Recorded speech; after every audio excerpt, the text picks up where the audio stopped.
আসসালামু আলাইকুম সবাইকে অনেক অনেক স্বাগতম জানাচ্ছি ব্রেকিং বায়োলজি সিরিজের আরেকটি বায়োলজি ক্লাসে। সো এই ক্লাসে আমি যে কাজটা করি, তোমাদের এসএসসি বায়োলজি বইয়ের যে অধ্যায়গুলো আছে একটা ক্লাসে পুরো অধ্যায় শেষ করিয়ে দিই। এবং এই ক্লাসটা যদি করো তোমরা, এই ক্লাসের মধ্যে এমসিকিউ তোমাদেরকে পড়িয়ে দিব, বা যতগুলো টপিক আছে সবগুলো টপিক কিন্তু ধরে ধরে সবকিছু পড়িয়ে দিব।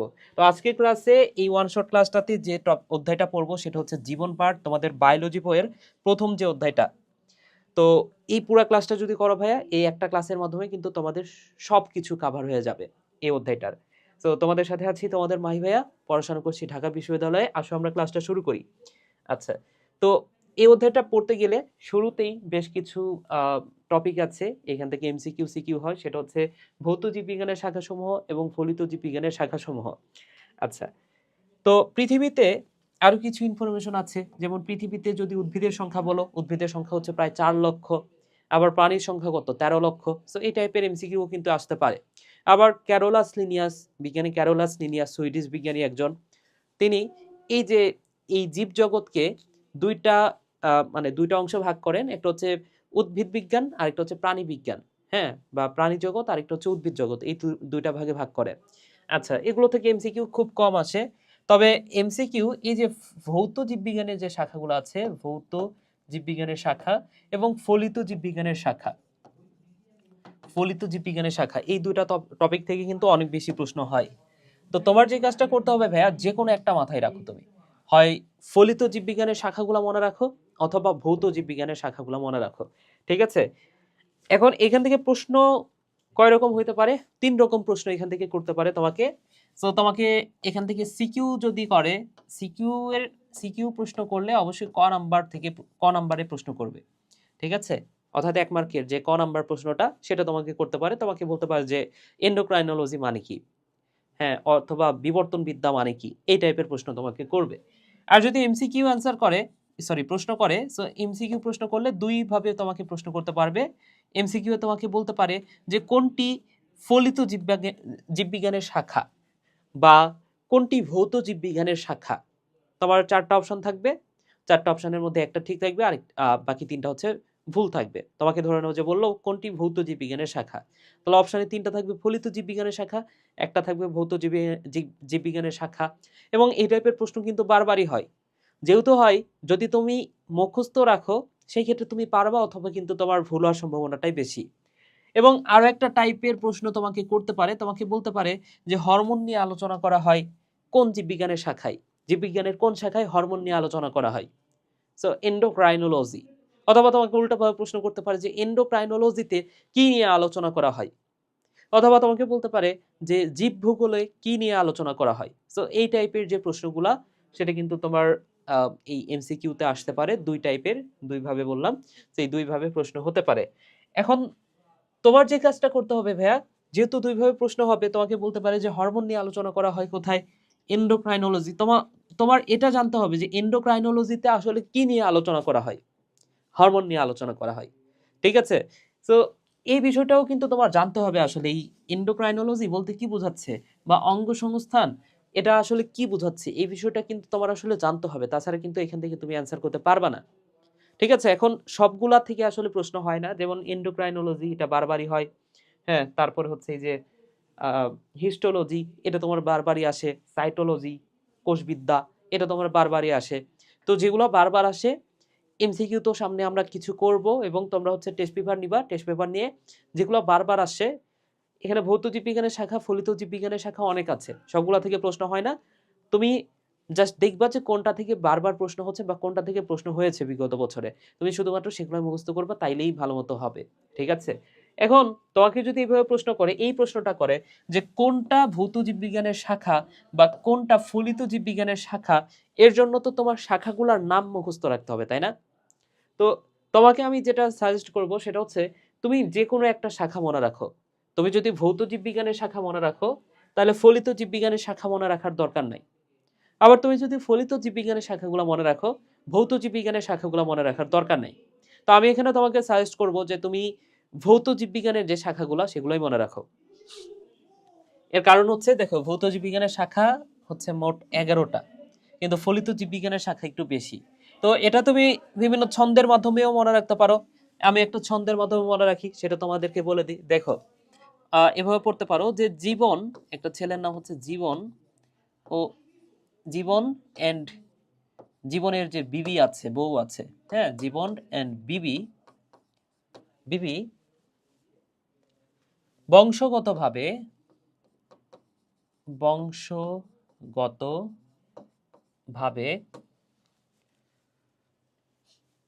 জীবন ও বিবি বংশগতভাবেই, আচ্ছা, বংশগতভাবেই কোষ, অঙ্গ, আচ্ছা, কোষ, শরীর, শরীর, অঙ্গের শ্রেণীবিন্যাস, শ্রেণীবিন্যাস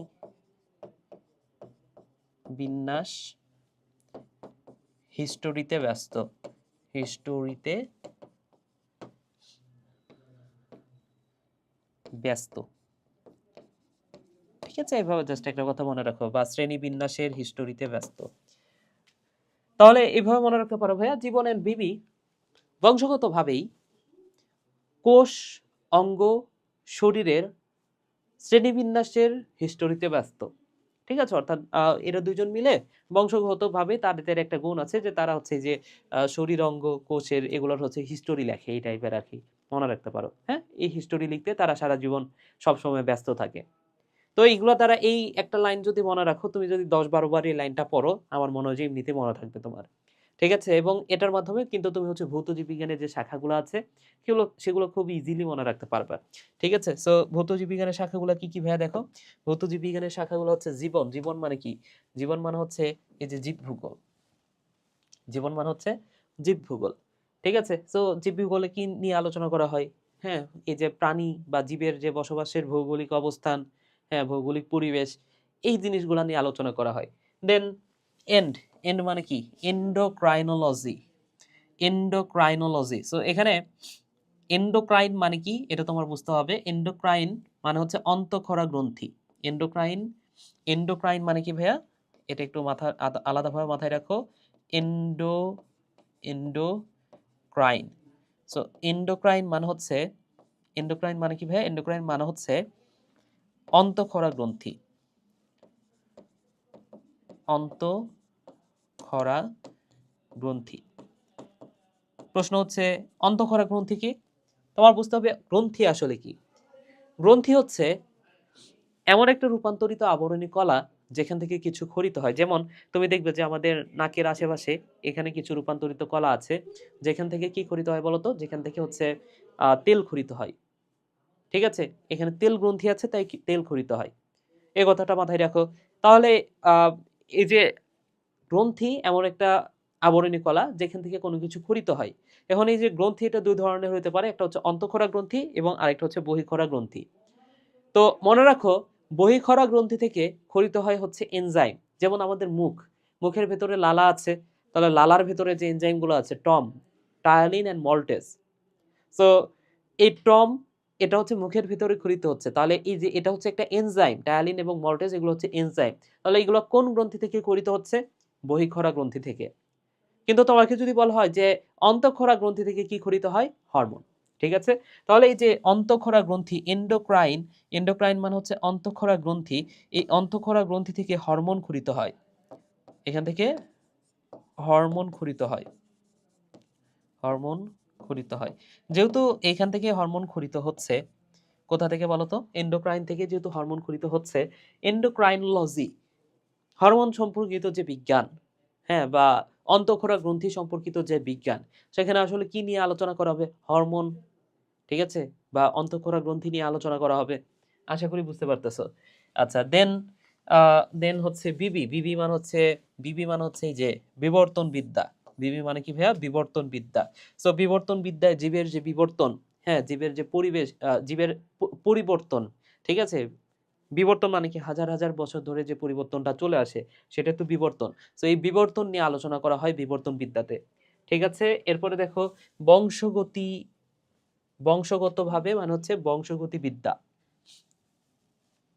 বংশগতি বিদ্যা, এই যে বংশগতি বিদ্যা, হ্যাঁ, অর্থাৎ জীবের বংশগতি, জীবের বংশগতি নিয়ে আলোচনা করা হয় এই বংশগতিবিদ্যায়। এটা নিয়ে কিন্তু একটা অধ্যায় আছে তোমাদের। আচ্ছা, দেন ভাবেইতে মনে রাখো ভ্রূণবিদ্যা। ভ্রূণবিদ্যা, তাহলে ভ্রূণবিদ্যায় কি নিয়ে আলোচনা করা হবে? জাইগোট নিয়ে, জনন কোষের উৎপত্তি নিয়ে, ডিম্বাণু শুক্রাণু নিয়ে ভ্রূণবিদ্যায় আলোচনা করা হবে। আচ্ছা, এমব্রায়ো কথাটার অর্থ ভ্রূণ, ঠিক আছে, এমব্রায়োলজি। আচ্ছা, কোষ, কোষবিদ্যা বা সাইটোলজি, কোষবিদ্যা বা এটাকে বলা যেতে পারে সাইটোলজি, সাইটোলজি। সো সাইটোলজিতে কি নিয়ে আলোচনা করা হবে? কোষ, সাইট কথাটার অর্থ হচ্ছে কোষ। আচ্ছা, দেন শারীরবিদ্যা বা ফিজিওলজি, এটা অনেক গুরুত্বপূর্ণ, এটা পরীক্ষায় বারবারই আসে। তো এটা হচ্ছে ফিজিওলজি, ফিজিওলজি। সো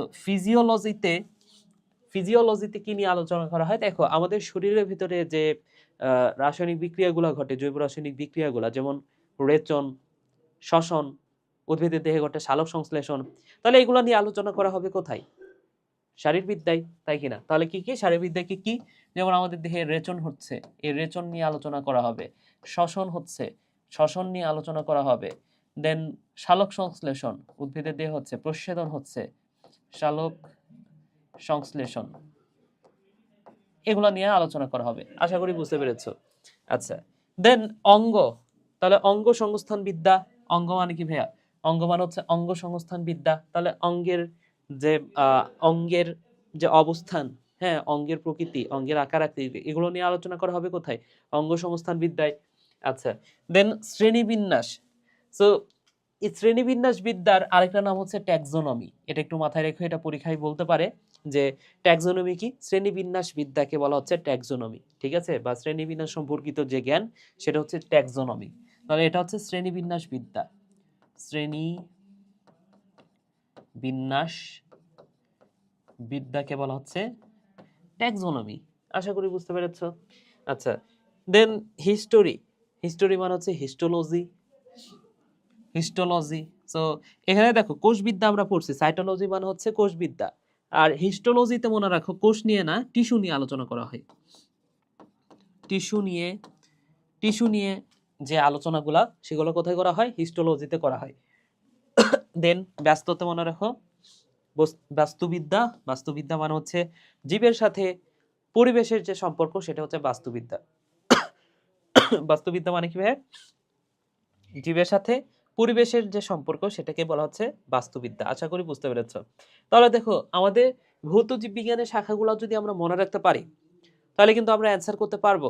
তাহলে কিন্তু ফলিত জীববিজ্ঞানের যে শাখাগুলা, সেগুলো কিন্তু আমাদের মুখস্থ করতে হচ্ছে না। তাহলে ওই যে ভৌত জীববিজ্ঞান বাদ দিলেই যা কিছু থাকবে সেটা হচ্ছে ফলিত জীববিজ্ঞানের শাখা। এখন তোমার যেটা জাস্ট পড়তে হবে বই থেকে, সেটা হচ্ছে এখানে এই পরজীবী বিদ্যায় কি নিয়ে আলোচনা করা হয়? পরজীব নিয়ে আলোচনা করা হয়। তাহলে এগুলোই তোমার পড়তে হবে, যেগুলো হচ্ছে পরীক্ষা আসে। পরীক্ষা আসে কিভাবে বুঝবা? এই যে একটু পরে কোশ্চিন সলভ করাবো, সেখান থেকে বুঝবা। অথবা তুমি হচ্ছে টেস্ট পেপার খুলে কোশ্চিনগুলো, বোর্ডের কোশ্চিনগুলো সলভ করতে লাগলেই তুমি বুঝে যাবে। কীটতত্ত্বে কীটপতঙ্গ নিয়ে আলোচনা করা হয়, অণুজীব বিদ্যা কি, ভাইরাস, ব্যাকটেরিয়া, এগুলো নিয়ে আলোচনা করা হয়। সো এই যে এগুলো হচ্ছে ফলিত জীববিজ্ঞানের শাখা। ফলিত জীববিজ্ঞানের শাখায় কি নিয়ে আলোচনা করা হয় বলতো?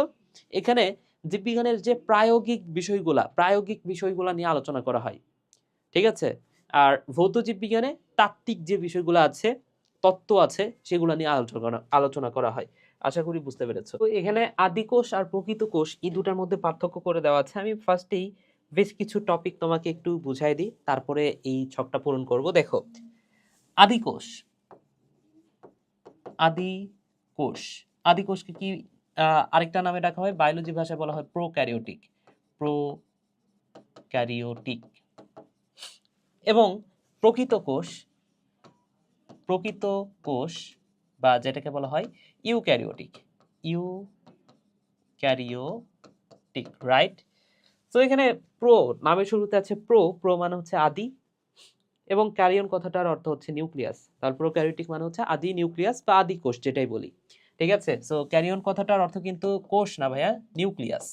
নিউক্লিয়াস, এই কথাটা মাথায় রেখো।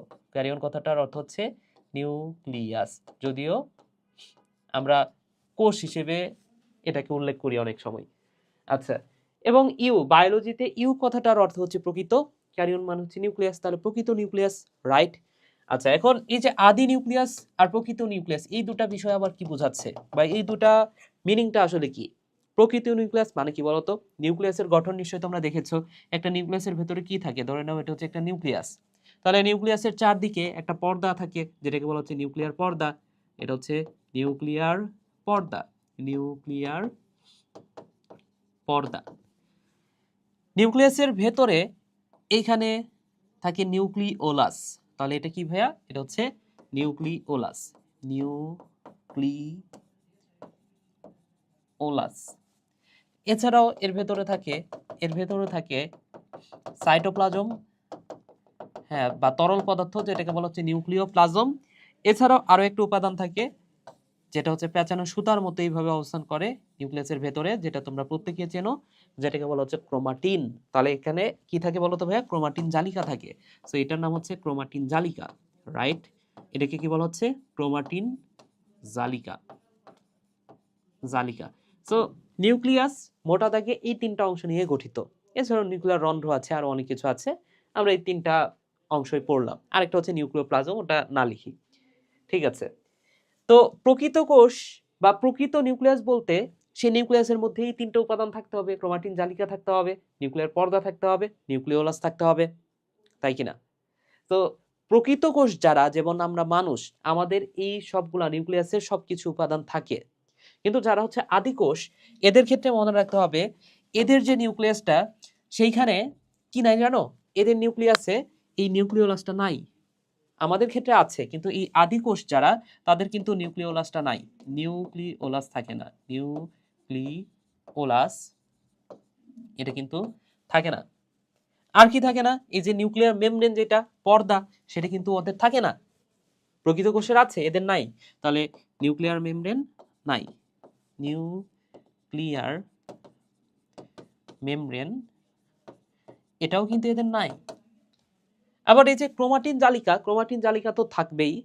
তবে ক্রোমাটিন জালিকার ভেতরে একটা প্রোটিন থাকে যার নাম হচ্ছে হিস্টোন প্রোটিন, সেটা কিন্তু আদি কোষে থাকে না। তাহলে ক্রোমাটিনে হিস্টোন প্রোটিন নাই, এই কথাটাও ভাইয়া মাথায় রাখো। ক্রোমাটিনে হিস্টোন প্রোটিন নাই। হিস্টোন প্রোটিন এটা কিন্তু থাকে না। তাহলে কি থাকে? একটা এই যে ক্রোমাটিন থাকে, তবে ক্রোমাটিনের ভেতরে হিস্টোন প্রোটিন থাকে না। তাহলে দেখো এদের যে নিউক্লিয়েট, সেটা দেখতে কেমন? সেটা দেখতে হচ্ছে এদের যে নিউক্লিয়াস, সেটা কিন্তু আদি আদি নিউক্লিয়াস বলা হচ্ছে এটাকে। ঠিক আছে? অর্থাৎ প্রকৃত নিউক্লিয়াস না। তার মানে কি এদের কি আছে বলতো ভাইয়া? এদের হচ্ছে শুধুমাত্র ক্রোমাটিন জালিকাটাই আছে, আর কিচ্ছু নাই। ক্রোমাটিনের মধ্যে হিস্টোন প্রোটিনটাও নাই। তো যেহেতু এদের যে নিউক্লিয়াসটা, সেটা দেখতে প্রকৃত নিউক্লিয়াসের মতো না, বা প্রকৃত নিউক্লিয়াস না, দেখতে কিসের মতো বলতো? প্রকৃত নিউক্লিয়াস না, কিন্তু প্রকৃত নিউক্লিয়াসের মানে নিউক্লিয়াসের মতো, কিন্তু প্রকৃত নিউক্লিয়াস না। তো এদের নিউক্লিয়াসটাকে বলা হয় নিউক্লিওয়েড। আদিকোষের যে নিউক্লিয়াস, এটা তোমাদের বইয়ে নাই, এই কথাটা মনে রাখো, যে এদের নিউক্লিয়াসকে বলা হয় নিউক্লিওয়েড। অর্থাৎ এখানে নামের শেষ অংশে আছে অয়েড। অয়েড কথাটার অর্থ হচ্ছে মতো। অয়েড কথাটার অর্থ ভাইয়া মনে রাখো, অয়েড কথাটার অর্থ হচ্ছে মতো। তাহলে নিউক্লিয়য়েড মানে কি? নিউক্লিয়াসের মতো। তাহলে এটা হচ্ছে প্রকৃত নিউক্লিয়াস, কিন্তু এটা নিউক্লিয়াস প্রকৃত নিউক্লিয়াস না, এটা হচ্ছে নিউক্লিয়াসের মতো।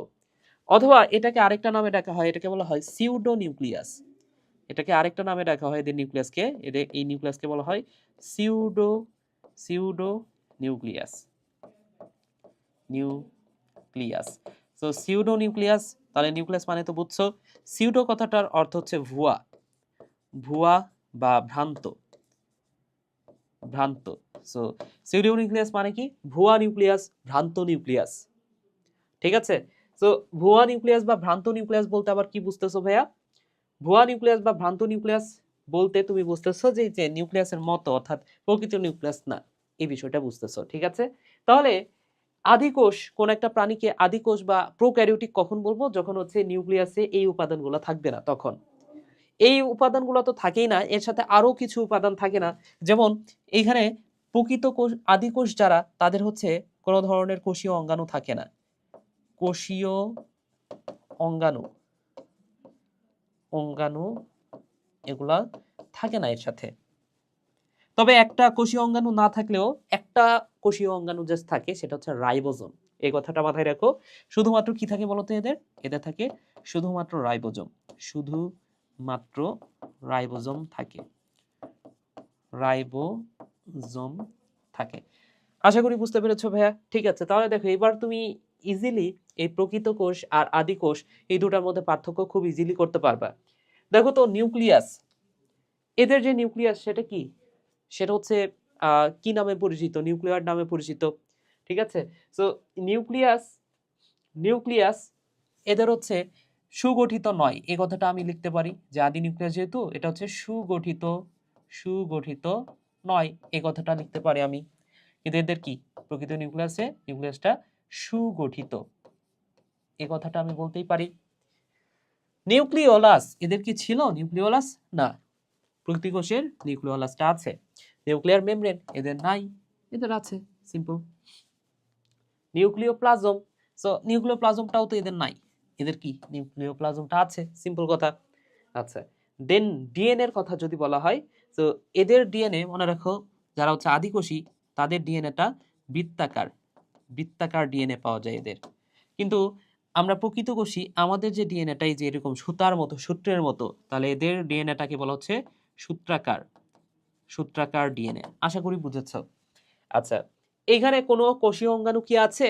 নাই, শুধুমাত্র রাইবোজোম থাকে, তাহলে কোনো কোষীয় অঙ্গাণু নাই, তাহলে কোষীয় অঙ্গাণু এটা নাই, শুধুমাত্র রাইবোজোম থাকে, শুধুমাত্র রাইবোজোম আছে, রাইবোজোম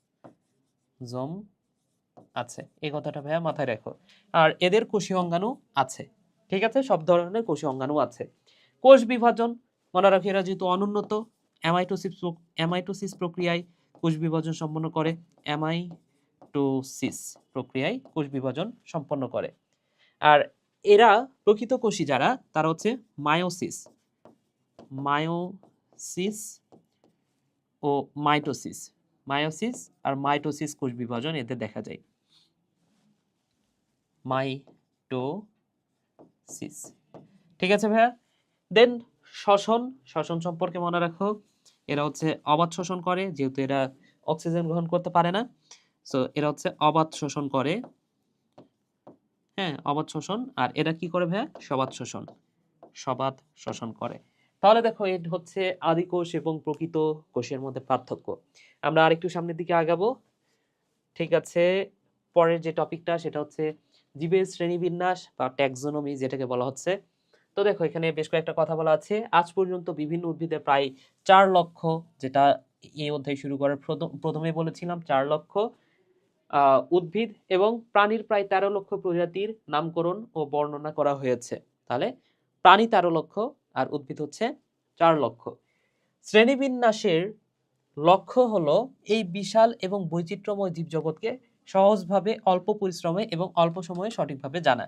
তাহলে তোমাকে যদি বলে যে শ্রেণীবিন্যাসের উদ্দেশ্য লিখো বা শ্রেণীবিন্যাসের লক্ষ্য লিখো, এই যে বিশাল যে জীবজগৎ, এই জীবজগৎকে অল্প পরিশ্রমে অল্প সময়ে সঠিকভাবে জানা, এটা হচ্ছে শ্রেণীবিন্যাসের লক্ষ্য।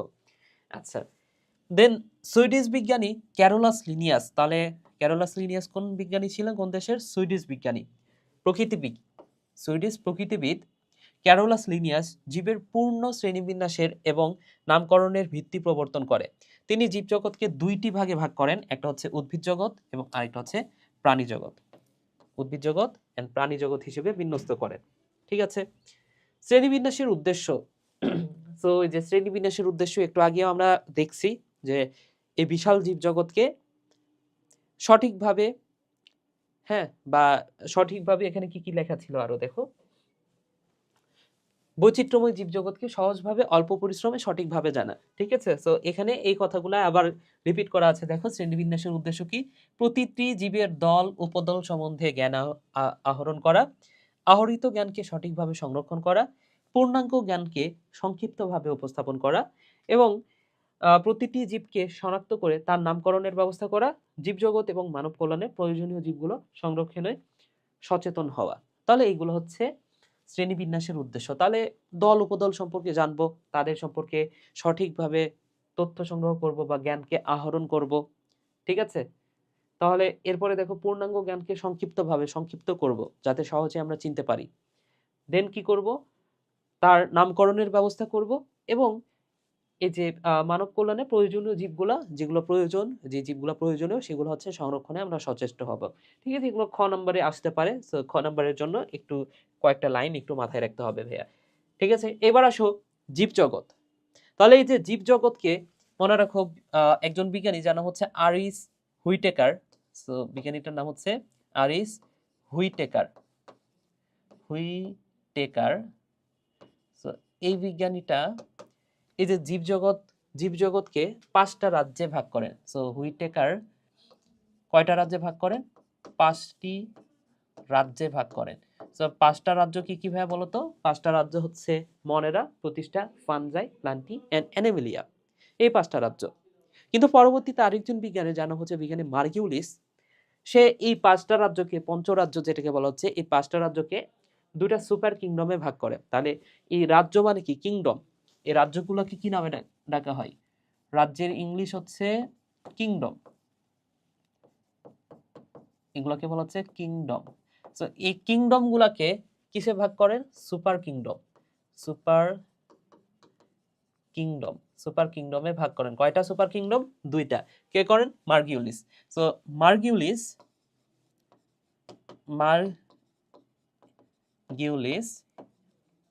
এই যে আরিস হুইটাকারের যে 5টা রাজ্য, সেটাকে 5টা সুপার কিংডমে ভাগ করেন। ঠিক আছে? সরি, 5টি না, 2টি। মার্কিউলিস 2টি সুপার কিংডম, সুপার কিংডম কিংডমে ভাগ করে। তাহলে এই যে জীবজগৎকে, আচ্ছা, ক্যারোলাস লিনিয়াস কি করেছে বলতো? উদ্ভিদ বিজ্ঞান বা উদ্ভিদ জগৎ আর প্রাণী জগৎ 2টা ভাগে ভাগ করেন। ক্যারোলাস লিনিয়াস 2টা ভাগে ভাগ করেন, একটা হচ্ছে উদ্ভিদ জগৎ আর একটা হচ্ছে প্রাণী জগৎ। কিন্তু পরবর্তীতে ক্যারোলাস লিনিয়াসের পরবর্তী যে যুগগুলা, সেখানে দেখা গেল যে ভাইরাস না জীব না জড়, ব্যাকটেরিয়া না উদ্ভিদের মতো না প্রাণীর মতো। ঠিক আছে? তো এইগুলো আবিষ্কৃত হওয়ার পরে এগুলাকে আরো সংশোধন করা হয়েছে। হুইটেকার এসে 5টা রাজ্যে ভাগ করছে, মার্কিউলিস এসে 2টা সুপার কিংডমে ভাগ করে। সো সুপার কিংডম 1 এটাকে বলা হচ্ছে সুপার কিংডম 1, এটাকে বলা হচ্ছে সুপার কিংডম 2। তো প্রথমটাকে বলা হচ্ছে প্রোক্যারিওটা, যেটা নিয়ে আমরা একটু আগেও পড়েছি। আর দ্বিতীয় যে সুপার কিংডম 2, এটাকে বলা হচ্ছে ইউক্যারিওটা, যেটা আমরা একটু আগে দেখেছি, দুটার মধ্যে পার্থক্য করে পড়েছি। তাহলে জীবজগৎকে আমরা মেইনলি 2টা ভাগে ভাগ করব, একটা হচ্ছে প্রোক্যারিওটা এবং আরেকটা হচ্ছে ইউক্যারিওটা। এখন প্রোক্যারিওটাকে আবার একটা রাজ্যে ভাগ করা যায়, একটা হচ্ছে মনেরা। আর ইউক্যারিওটা, এটাকে মোট 4টা রাজ্যে ভাগ করা যায়: প্রতিষ্ঠা, ফানজাই, প্লান্টি এন্ড অ্যানিমেলিয়া। তো এই অধ্যায়ের সবচেয়ে গুরুত্বপূর্ণ টপিকটা কিন্তু এটাই, এই যে 5টা রাজ্য, এই 5টা রাজ্যের যে বৈশিষ্ট্যগুলো আছে সেগুলো আমাদের জানতে হবে। এবং এই বৈশিষ্ট্যগুলো তোমাকে সিকিউতে দিবে, এমসিকিউতে দিবে, যে কোনোভাবে এখান থেকে প্রশ্ন হতে পারে। ঠিক আছে? তাহলে আসো, এখানে প্রথম যে রাজ্যটা সেটা হচ্ছে মনেরা রাজ্য নিয়ে আমরা একটু পড়াশোনা করি। আসো, তো প্রথম যে রাজ্য সেটা হচ্ছে মনেরা। তাহলে মনেরা এটা তো রাজ্য, কিন্তু এটা কোন সুপার কিংডমের অন্তর্ভুক্ত বা অধিরাজ্যের অন্তর্ভুক্ত বলতো? প্রোক্যারিওটা। তাহলে প্রোক্যারিওটা মানে কি? এদের হচ্ছে সুগঠিত নিউক্লিয়াস নাই, রাইট? তাহলে যেহেতু এদের সুগঠিত নিউক্লিয়াস নাই, প্রোক্যারিওটার যে বৈশিষ্ট্যগুলো একটু আগে পড়েছি, সেই বৈশিষ্ট্যগুলো নিশ্চয় মনেরার ভেতরে থাকবে অবশ্যই। তাহলে এই যে মনেরা রাজ্য, এদের ক্ষেত্রে প্রথম যে বৈশিষ্ট্যটা তোমার লিখতেই হবে, যে বৈশিষ্ট্যটা না লিখলে তুমি আসলে মার্কই হয়তো বা নাও পাইতে পারো, সেটা হচ্ছে এরা হচ্ছে আদিকোষী। ঠিক আছে? সো এরা হচ্ছে আদিকোষী। যেহেতু আদিকোষী, 2 নাম্বার বৈশিষ্ট্য তুমি লিখতে পারো যে এদের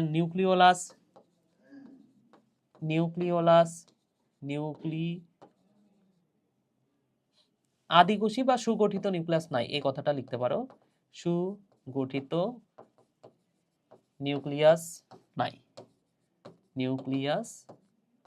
নাই, এই কথাটা তুমি লিখতে পারো। দ্বিতীয় কথা হচ্ছে নিউক্লিয়াসে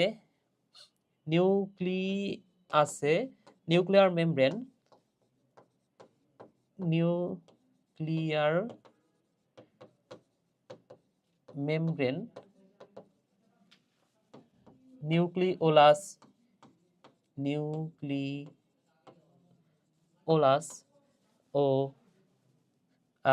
নিউক্লিওলাস ও নিউক্লিওপ্লাজম থাকে না। প্লাজম থাকে না, প্লাজম থাকে না। সো এই কথাটা তুমি লিখতে পারো চাইলে। আচ্ছা, দেন তৃতীয় যে কথাটা লিখতে পারো, দেখো মনারা রাজ্যের যে জীব এরা হচ্ছে সবচেয়ে অনুন্নত। যেহেতু অনুন্নত, এরা এককোষী হয়। ঠিক আছে, অনলি এককোষী। তাহলে এদের ক্ষেত্রে মনে রাখবা ভাইয়া, এরা হচ্ছে এককোষী, এককোষী।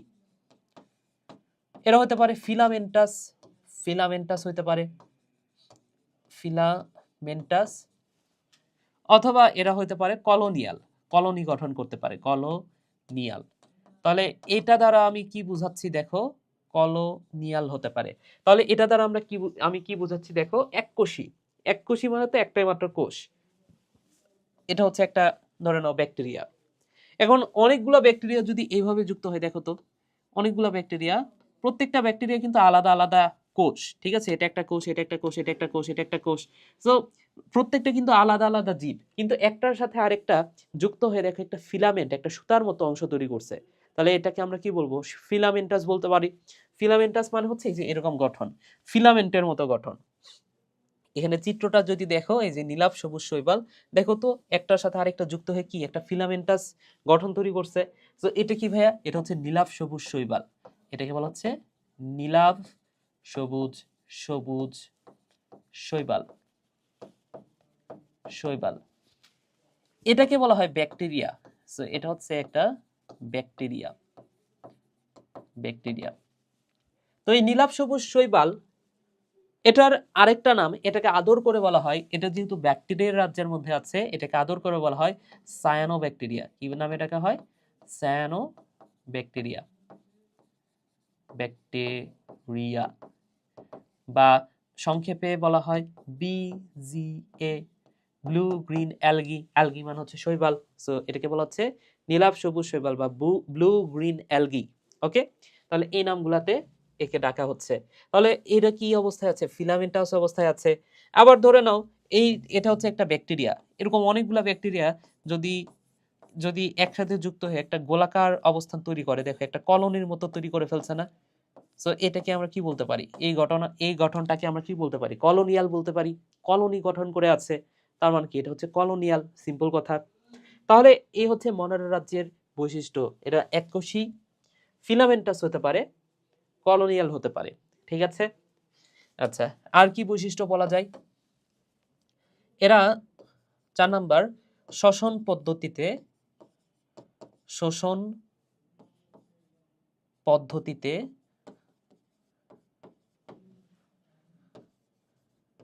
খাদ্য গ্রহণ করে। তবে কিছু প্রজাতি আছে যারা সালোক সংশ্লেষণ বা ফটোসিনথেসিস করতে পারে। ঠিক আছে, তাহলে এর মধ্যে কিছু প্রজাতি, কিছু প্রজাতি প্রজাতি ফটোসিনথেসিস করে।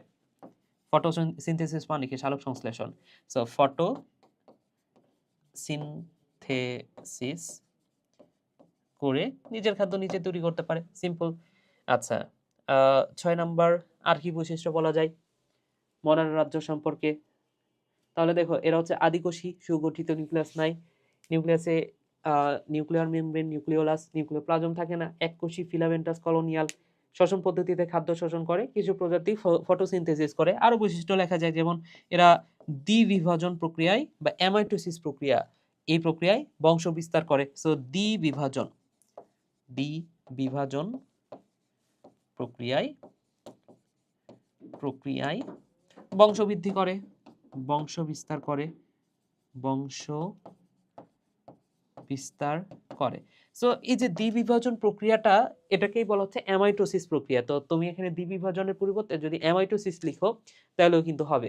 অ্যামাইটোসিস পদ্ধতি কি, ধরে নাও এটা হচ্ছে একটা ব্যাকটেরিয়া, এটা হচ্ছে একটা ব্যাকটেরিয়া। সো ব্যাকটেরিয়ার ভেতরে ধরে নাও এটা হচ্ছে ক্রোমোজোম, এটা কি আছে, এটা হচ্ছে ক্রোমোজোম। সো দেখা যায় যে এই ক্রোমোজোমটা আস্তে আস্তে দুই ভাগে ভাগ হয়ে যায়। এই যে এটা হচ্ছে ব্যাকটেরিয়া, ব্যাকটেরিয়ার ভেতরে এই ক্রোমোজোমটা আস্তে আস্তে দুইটা ভাগে ভাগ হয়ে গেল। ওকে, হইলো। দেন যেই ঘটনাটা ঘটে, এর প্রাচীরটা আস্তে আস্তে পুরু হওয়া শুরু করে, পুরু না মানে মাঝখানে চেপে আসতে শুরু করে। হ্যাঁ, এই যে এর মধ্যে দুই পাশে তো ক্রোমোজোম আছেই, এবং এক সময় দেখা যায় যে দুইটা কোষ আলাদা হয়ে গেল, দুইটা কোষ আলাদা হয়ে গেল, এর মধ্যে একটা নিউক্লিয়াস, এর মধ্যে একটা নিউক্লিয়াস। ঠিক আছে, তাহলে এই বিষয়টাকে বলা হচ্ছে দ্বিবিভাজন, জাস্ট দুইটা ভাগে ভাগ হয়ে গেল বা দুইটা মানে দুই খণ্ডে ভাগ হয়ে গেল, এই বিষয়টাই বলা হচ্ছে দ্বিবিভাজন। তাহলে এই হচ্ছে মনারা রাজ্যের জীব। দেন মনারা রাজ্যের তাহলে উদাহরণগুলো আমরা পাইলাম, একটা হচ্ছে ব্যাকটেরিয়া আর একটা হচ্ছে নীলাভ সবুজ শৈবাল বা সায়ানোব্যাকটেরিয়া। এবার আসলে প্রতিষ্ঠা। প্রতিষ্ঠা রাজ্যের মধ্যে কারা আছে দেখো, প্রতিষ্ঠা রাজ্যের মধ্যে আছে অ্যামিবা, অ্যামিবা, হ্যাঁ অ্যামিবা, এটা কিন্তু হচ্ছে নিজের আকৃতি মানে কোনো সঠিক আকৃতি নাই এদের। ঠিক আছে, দেহের কোনো আকৃতি নাই। এদের দেহের আকৃতি বিভিন্ন সময় বিভিন্ন রকম হয়, তুমি শেপটা দেখলেই বুঝতে পারতেছো যে দেহের কোনো আকৃতি আসলে নাই, বিভিন্ন রকম সময় বিভিন্ন রকম আকৃতি ধারণ করে। আচ্ছা, প্রতিষ্ঠা রাজ্যের আরেকটা জীব কি, এই যে ডায়াটম আছে এখানে, ডায়াটম, এটা হচ্ছে প্রতিষ্ঠা রাজ্যের জীব। সো এই প্রতিষ্ঠা রাজ্যের যে জীবগুলা, তাদের বৈশিষ্ট্যগুলো একটু মাথায় রাখতে পারো ভাইয়া এইভাবে। সো প্রতিষ্ঠা, প্রতিষ্ঠা, সো প্রতিষ্ঠা রাজ্যের জীবগুলার বৈশিষ্ট্যগুলা মনে রাখতে পারো। মনে রাখো, দেখো এখানে মনার রাজ্যের চেয়ে উন্নত হচ্ছে প্রতিষ্ঠা, এবং এরা হচ্ছে ইউক্যারিওটিক।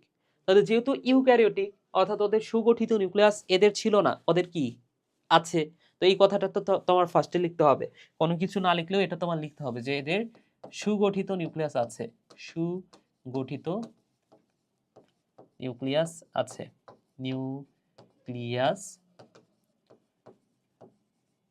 আছে। 2 নাম্বার, তাহলে সুগঠিত নিউক্লিয়াস মানে কি, যে নিউক্লিয়ার মেমব্রেন, নিউক্লিওলাস, নিউক্লিওপ্লাজম, এই সব কিছুই থাকবে। তো সেটা আমি আর এক্সট্রা ভাবে লিখতেছি না। ঠিক আছে, আচ্ছা দ্বিতীয় কথা হচ্ছে, দেখো এইখানে আমরা পড়েছি যে এরা হচ্ছে এককোষী। তবে এইখানে প্রতিষ্ঠা রাজ্যের যে জীবগুলা, তারা কিন্তু এককোষী হইতে পারে, বহুকোষীও হইতে পারে। এরা হচ্ছে এককোষী অথবা বহুকোষী, বহুকোষী হতে পারে। তৃতীয় যে বৈশিষ্ট্যটা বলা যায়, এরা কিন্তু এককভাবে থাকে, হ্যাঁ, একক বা দলবদ্ধভাবেও থাকতে পারে, যেটাকে বলা হচ্ছে কলোনিয়াল। তাহলে একক বা কলোনিয়াল, কলোনিয়াল, হ্যাঁ, অথবা এই যে এখানে আমরা যে পড়েছি যে ফিলামেন্টাস, এই ফিলামেন্টাসও কিন্তু হতে পারে, সুতার মতো অবস্থান করতে পারে। তো এটা কিন্তু ফিলামেন্টাসও হতে পারে, ফিলামেন্টাস। আশা করি বুঝতে পেরেছো। ওকে, ফিলামেন্টাস। এরপরে দেখো 4 নম্বর যে বৈশিষ্ট্য, এখানে এরা কিন্তু শ্বসন পদ্ধতিতে খাদ্য গ্রহণ করছে। এরা হচ্ছে আবার কিছু প্রজাতি আছে যারা ফটোসিনথেসিস করে। তো এদের ক্ষেত্রেও ঠিক সেম, এরাও কিন্তু শ্বসন পদ্ধতি বা ফটোসিনথেসিসের মাধ্যমে আহ, এরা হচ্ছে যে খাদ্য খাদ্য তৈরি সেটা কিন্তু করে। ঠিক আছে, তাহলে শোষণ বা ফটোসিনথেসিস এরাও করে। তাহলে শোষণ অথবা ফটোসিনথেসিস করে, ফটোসিনথেসিস, সিনথেসিস করে। ফটোসিনথেসিস কেন করতে পারতেছে দেখো ভাইয়া, এরা কিন্তু শৈবাল। হ্যাঁ, এই যে ডায়াটম যেটা তুমি দেখতে পাচ্ছ, ডায়াটম আসলে কি এটা তোমার বুঝতে হবে। ডায়াটম হচ্ছে এককোষী শৈবাল। ঠিক আছে, সো ডায়াটম হচ্ছে, এটা কিন্তু এককোষী, এককোষী একটা শৈবাল, এককোষী শৈবাল। যেহেতু ডায়াটম এককোষী শৈবাল আর শৈবালের কালার হচ্ছে সবুজ, যেহেতু সবুজ কালারের উদ্ভিদগুলাই খাদ্য তৈরি করতে পারে সালোকসংশ্লেষণ প্রক্রিয়ায়, তার মানে কি, তার মানে হচ্ছে এই প্রতিষ্ঠা রাজ্য তারা কিন্তু ফটোসিনথেসিস করতে পারে। ঠিক আছে, সো ফটোসিনথেসিস করে, এই কথাটা মাথায় রেখো। 5 নাম্বার যে বৈশিষ্ট্যটা, সেটা হচ্ছে প্রতিষ্ঠা রাজ্যের আরো একটা বৈশিষ্ট্য দেখো, এখানে আমরা পড়েছি দ্বিবিভাজন প্রক্রিয়ায় বংশ বিস্তার করে। তবে এরা এরা মাইটোসিস প্রক্রিয়ায় বংশ বিস্তার করে। সো মাইটোসিস প্রক্রিয়ায়, মাইটোসিস প্রক্রিয়ায় প্রক্রিয়ায় অযৌন জনন করে, অযৌন জনন জনন করে। তাহলে অযৌন জননের প্রক্রিয়াটা হচ্ছে মাইটোসিস। কিন্তু তোমাকে যদি বলা হয় যে যৌন জনন কিভাবে করে, মনে রাখো কনজুগেশন। তাহলে কনজুগেশন প্রক্রিয়ায় কি করে বলো তো ভাইয়া, কনজুগেশন প্রক্রিয়ায় এটা হচ্ছে যৌন জনন করে। তো এটা পরীক্ষা আসে যে কনজুগেশন প্রক্রিয়া কোথায় দেখা যায়। সো কনজুগেশন প্রক্রিয়ায়, কনজুগেশন প্রক্রিয়ায় যৌন জনন করে, যৌন জনন সম্পন্ন করে, সম্পন্ন করে। এই কথাটা ভাইয়া মাথায় রাখতে হবে, ঠিক আছে? তাহলে কনজুগেশন প্রক্রিয়াটার নাম হচ্ছে কনজুগেশন। এরপরে আসো 7 নাম্বার যে প্রসেস সেটা আসলে কি? দেখো এটা যেহেতু হচ্ছে প্রকৃত কোষী বা সুগঠিত নিউক্লিয়াস আছে, তো প্রকৃত কোষীর কিন্তু বিভিন্ন ধরনের কোষীয় অঙ্গাণু, সকল ধরনের কোষীয় অঙ্গাণু কিন্তু আসলে থাকে। ঠিক আছে? তার মানে কি এদের, আচ্ছা এখানে কিন্তু একটা কথা লিখতে আমি ভুলে গেছি, সেটা হচ্ছে 7 নাম্বার এখানেও তুমি এড করে নিতে পারো যে এখানে কোনো কোষীয় অঙ্গাণু নাই, যেটা আমরা একটু আগে পড়েছি প্রোক্যারিওটিক আর ইউক্যারিওটিকের পার্থক্য পড়ার সময়। তো এখানে কোনো ধরনের কোষীয় অঙ্গাণু নাই, কোনো কোষীয় অঙ্গাণু নাই, কোষীয় অঙ্গাণু নাই। ঠিক আছে? তবে শুধুমাত্র কি থাকে বলতো? শুধুমাত্র রাইবোজোম থাকে। 8 নাম্বার হচ্ছে শুধুমাত্র রাইবোজোম থাকে। রাইবোজোম থাকে। এই কথাটা ভাইয়া মাথায় রাখো। ঠিক আছে, আশা করি বুঝতে পেরেছো। এখানে প্রতিষ্ঠা রাজ্যের সম্পর্কে মনে রাখবা যে এদের কি? এদের হচ্ছে সকল ধরনের কোষীয় অঙ্গাণু আছে। সকল ধরনের কোষীয় অঙ্গাণু আছে, সিম্পল কোষীয় অঙ্গাণু আছে। তো এই হচ্ছে বিষয়। আশা করি বুঝতে পেরেছো। তাহলে প্রতিষ্ঠা রাজ্যের উদাহরণ কি? একটা তো আমরা পড়লাম, এই যে এখানে পড়েছি। এখানে আমরা পড়েছি যে আমিবা, ডায়াটমকে বলা হচ্ছে এককোষী শৈবাল। এর সাথে মনে রাখো বহুকোষী শৈবাল, এটাও কিন্তু প্রতিষ্ঠা রাজ্যে। তাহলে সকল এককোষী ও বহুকোষী, সকল এককোষী ও বহুকোষী শৈবাল এককোষী এবং বহুকোষী শৈবাল, তারাও কিন্তু হচ্ছে এই প্রতিষ্ঠা রাজ্যের মধ্যে পড়ে। এছাড়াও আছে প্যারামেসিয়াম। এছাড়াও আছে ভাইয়া প্যারামেসিয়াম। তো এই প্যারামেসিয়াম কিন্তু আসলে প্রতিষ্ঠা রাজ্যেরই একটা জীব। ঠিক আছে? এই কথাটাও ভাইয়া মাথায় রেখো। দেন পরের যে রাজ্য সেটা নাম হচ্ছে ফানজাই। এবং ফানজাই রাজ্যের যে জীবগুলা, এটা হচ্ছে এই যে মাশরুম, এখানে আছে মাশরুম বা ছত্রাক বা ব্যাঙের ছাতা, যেটা নামেই বলি, সেটা কিন্তু হচ্ছে এই ফানজাই। এবং আরেকটা হচ্ছে এই যে এখানে কি আছে, এটাও কিন্তু এক ধরনের ছত্রাক, যেটা হচ্ছে পেনিসিলিয়াম বলা হচ্ছে। পেনিসিলিয়াম।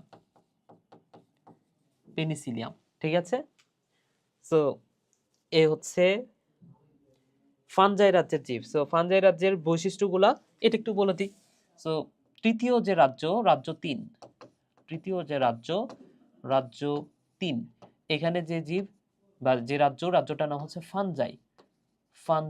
সো এই ফানজাই রাজ্যের যে বৈশিষ্ট্যগুলা, সেগুলা কি কি ভাইয়া? ফানজাই রাজ্যের বৈশিষ্ট্য হচ্ছে 1 নাম্বার, এরা হচ্ছে, দেখো ছত্রাক আসলে কোথায় জন্মায়?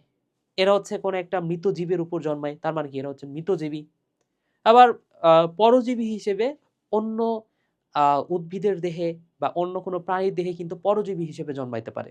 তাহলে মৃতজীবী হচ্ছে, পরজীবী হচ্ছে, অথবা এরা কিন্তু হচ্ছে তোমার স্থলেও জন্মাইতে পারে, তাই না? স্থলজ হইতে পারে। তাহলে দেখো এদের বৈশিষ্ট্যগুলো কি কি হচ্ছে। এরা হচ্ছে স্থলজ, প্রথম কথা হচ্ছে এরা স্থলজ। দ্বিতীয় কথা হচ্ছে এরা মৃতজীবের উপর জন্মায়, তার মানে কি মৃতজীবী, অথবা এরা হচ্ছে পরজীবী হতে পারে, পরজীবী। ঠিক আছে, ভালো কথা। দেন দ্বিতীয় যে বৈশিষ্ট্য, দেখো এরাও কিন্তু প্রকৃত কোষী, তাই না? বা প্রকৃত নিউক্লিয়াস যুক্ত। তাহলে এই কথাটা আমরা বলতে পারি যে এরা হচ্ছে প্রকৃত নিউক্লিয়াস যুক্ত। এই কথাটা আমরা সবগুলো বাকি 4টা রাজ্যে সবগুলাতে অ্যাপ্লাই করব।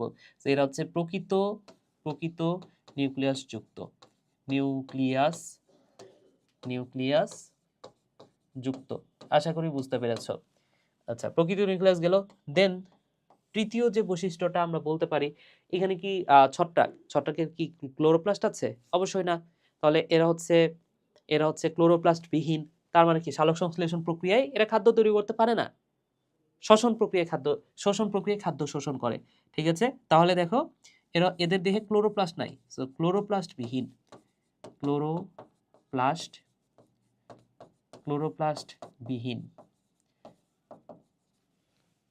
যেহেতু ক্লোরোপ্লাস্ট বিহীন, তার মানে কি এরা হচ্ছে অসবুজ, সালোক সংশ্লেষণ করতে পারে না। তাহলে ক্লোরোপ্লাস্ট বিহীন।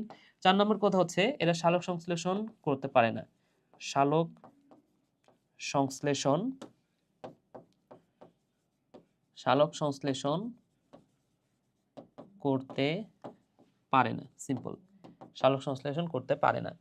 আচ্ছা, যেহেতু সালোক সংশ্লেষণ করতে পারে না, তার মানে কি শ্বসন প্রক্রিয়ায় খাদ্য শোষণ করে। তাহলে শোষণ প্রক্রিয়ায়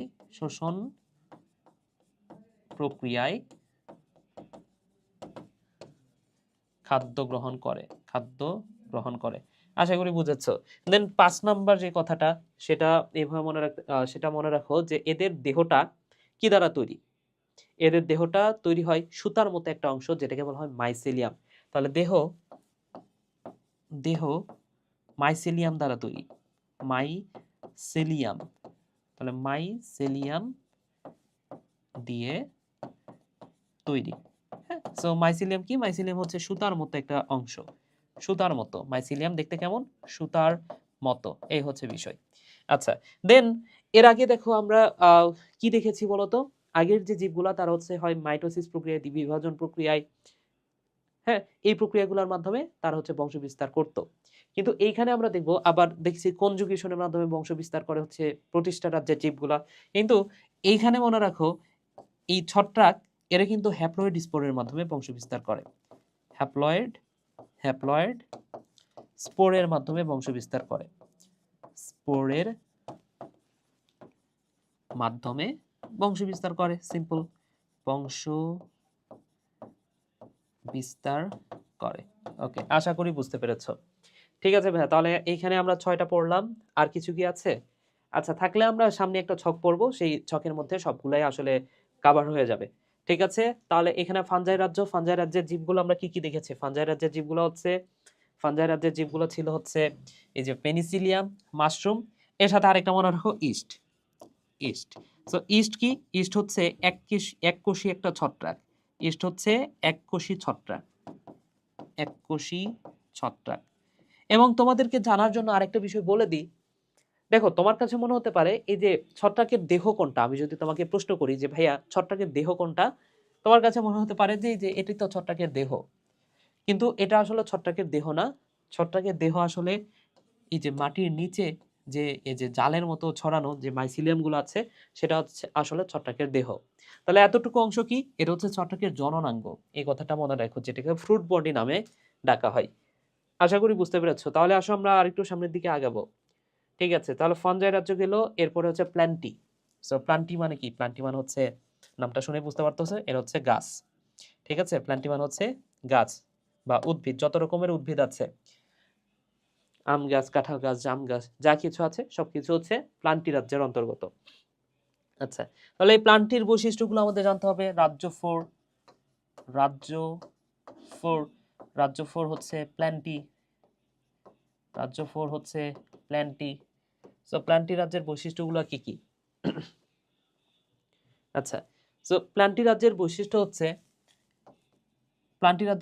হচ্ছে প্রথম কথাটা আমরা বলতে পারি যে এরা হচ্ছে প্রকৃতকোষী। সিম্পল কথা। সো এরা হচ্ছে প্রকৃতকোষী বা সুগঠিত নিউক্লিয়াস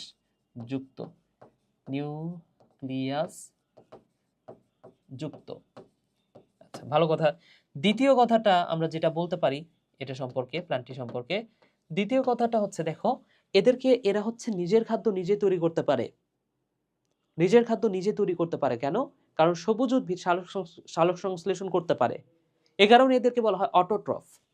এদেরকে কি নামে ডাকা হয়? এদেরকে বলা হয় অটোট্রফ। সো অটোট্রফ কেন বলা হচ্ছে, বা এদেরকে কি বলা হচ্ছে? হ্যাঁ, ইংলিশে লিখে দিই, অটোট্রফ বা স্বভোজী। কেন স্বভোজী বলা হচ্ছে? কারণ নিজের খাদ্য নিজে তৈরি করে। ঠিক আছে, কেন স্বভোজী বলা হচ্ছে? কারণ সালোক সংশ্লেষণ প্রক্রিয়ায়, কারণ সবুজ উদ্ভিদ সালোক সংশ্লেষণ প্রক্রিয়ায়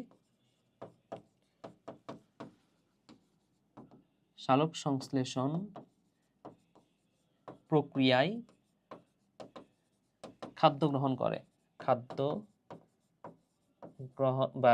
তৈরি করে।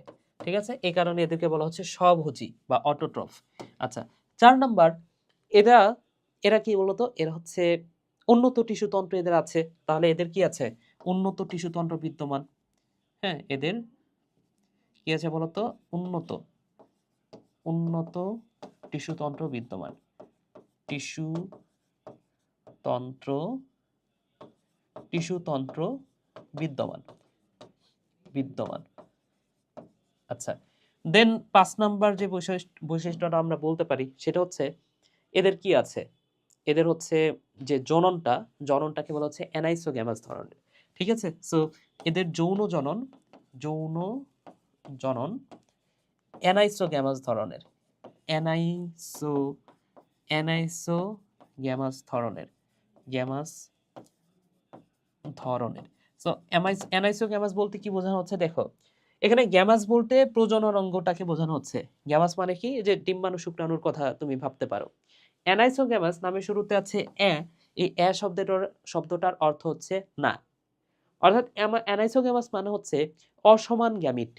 অসমান গ্যামিট মানে কি? ধরে নাও শুক্রাণুর সাইজটা একটু ছোট কিন্তু ডিম্বাণুর সাইজটা একটু বড়, তাহলে দুইটা কি একই রকম হইলো? না। তার মানে কি? অ্যানাইসোগ্যামাস, এটাকে বলা হচ্ছে অ্যানাইসোগ্যামাস। তাহলে দুইটা জনন কোষ বা দুইটা গ্যামিট দুইটা একই রকমের না, দুইটা দেখতে ভিন্ন রকমের, একটা ছোট একটা বড়, সিম্পল কথা। ঠিক আছে, আশা করি বুঝতে পেরেছো যৌন জনন তাহলে কেমন? অ্যানাইসোগ্যামাস ধরনের। ঠিক আছে, এরপরে 6 নাম্বার যে বৈশিষ্ট্যটা, এরা হচ্ছে সপুষ্পক। হ্যাঁ, ফুল উৎপন্ন হয়, তার মানে কি? এরা হচ্ছে সপুষ্পক। সপুষ্পক।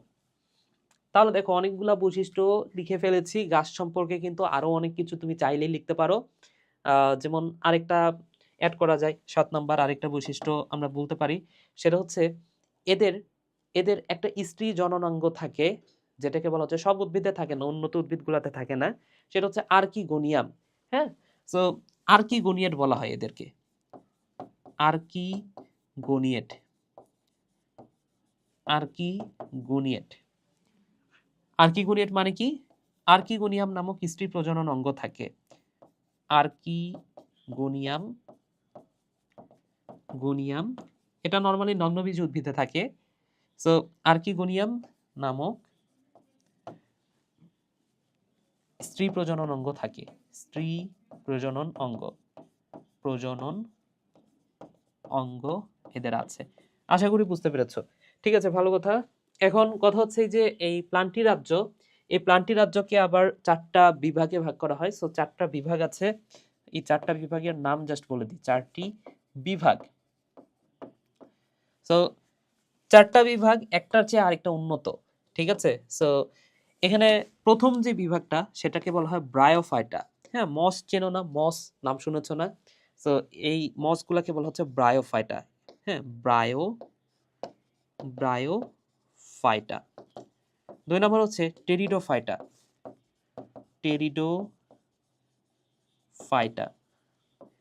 তারপরে হচ্ছে নগ্নবীজি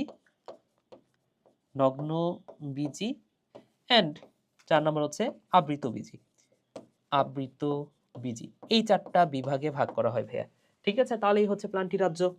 আচ্ছা, এবং লাস্ট ওয়ান আমরা পড়বো, সেটা হচ্ছে অ্যানিমেলিয়া বা প্রাণী রাজ্য। ঠিক আছে, সো অ্যানিমেলিয়া নামটা শুনে বুঝতে পারতো এনিমেল, অর্থাৎ মানুষ, গরু, ছাগল যত প্রাণী আছে পৃথিবীতে সবগুলো হচ্ছে অ্যানিমেলিয়া রাজ্যের অন্তর্গত। তাহলে এইখানে যে বৈশিষ্ট্যগুলা, অ্যানিমেলিয়া রাজ্যের যে বৈশিষ্ট্যগুলা, সেটা আমাদের একটু জানতে হবে। তাহলে ভাইয়া দেখো অ্যানিমেলিয়ার বৈশিষ্ট্যগুলা কি কি? তাহলে রাজ্য 5কে বলা হচ্ছে অ্যানিমেলিয়া রাজ্য। অ্যানিমেলিয়া। সো অ্যানিমেলিয়ার মধ্যে কি আছে? অ্যানিমাল আছে, মানুষ আছে। মানুষের কথা চিন্তা করো, মানুষের কয়েকটা বৈশিষ্ট্য নিশ্চয়ই বলতে পারবা। যেমন মানুষ কি বলতো? মানুষ হচ্ছে প্রকৃতকোষী। প্রথম কথা হচ্ছে প্রকৃতকোষী বা হচ্ছে প্রকৃত নিউক্লিয়াস যুক্ত, যাই বলি, প্রকৃত নিউক্লিয়াস